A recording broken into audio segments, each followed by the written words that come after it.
C'est l'image du jour en Russie. Vladimir Poutine accomplissant son devoir de citoyen en ce dernier jour de référendum sur la réforme de la Constitution qui doit lui permettre de se maintenir à la présidence jusqu'en 2034. Il aura alors 84 ans.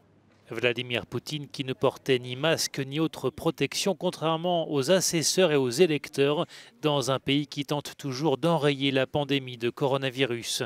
Le vote s'est d'ailleurs déroulé sur une semaine pour éviter une trop forte affluence. Le site est désinfecté toutes les 2 heures par des professionnels et il le sera également une fois le vote terminé.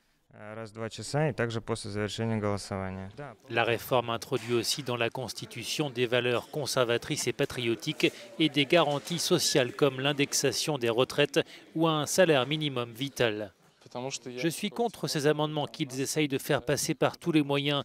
À mon travail, ils forcent les gens à voter, peu importe leur choix, mais pour s'assurer que les électeurs se rendent aux urnes.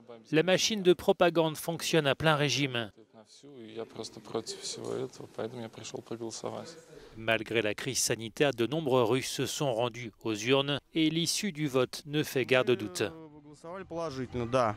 Nous avons voté pour la réforme. Nous croyons que des changements dans notre vie vont se produire en termes de médecine. Il y aura des changements positifs, nous l'espérons.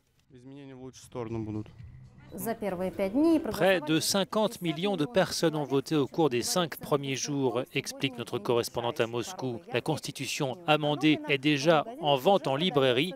On peut y lire qu'elle prend effet à compter du jour de la publication des résultats du vote national.